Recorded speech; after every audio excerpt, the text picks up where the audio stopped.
All right, so we're starting with factorization. Now, before you do that, you remember this thing called the highest common factor. So factor always reminds me of fits in.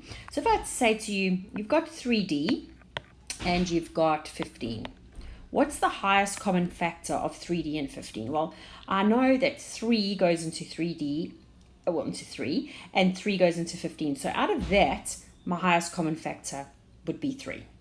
If I give you another example, how do I get the screen to move over? There.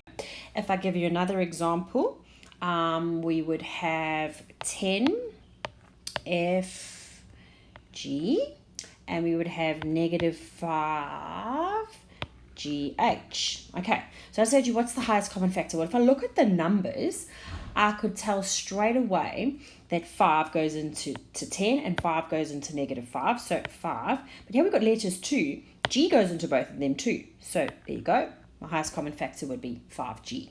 So your first lot of questions are going to ask you about your highest common factor. Cool, you'll be able to do that.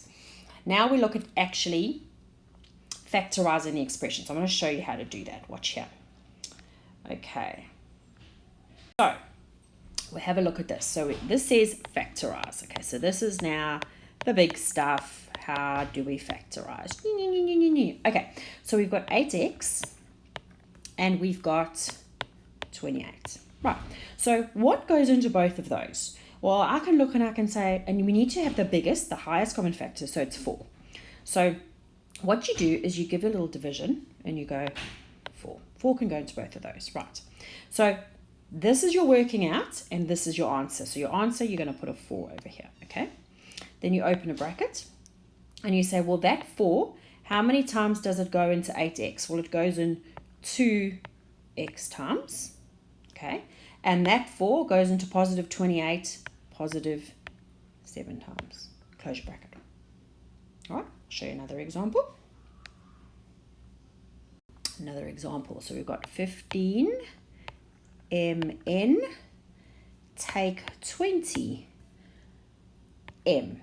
Right, so what's our highest common factor there?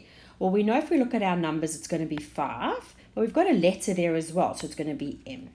So how many times does 5m go into 15m? Well, it goes in 3 times. We can cross our m's out there, so we just left with n, so it goes in 3n times. How many times does 5... So then, let's start that one again. So 5m has to go at the beginning of our bracket.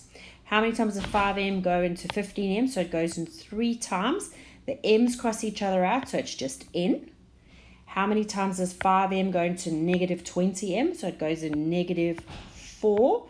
But we've got m, so it only goes in negative 4 times. Now, how we can check that we've got the right answer is if we went like this, 5m times 3n, that would give us 15mn. 5m times negative 4 would give us negative 20m, which is what we started with, so we know that it's right. Okay? Wanted to give you one more example. Let's just go to the next line. The next page. Okay, one more example. If we have 45 plus 5k, right, what goes into both of those? Definitely 5. So we put 5 over here, open brackets. 5 goes into 45 9 times.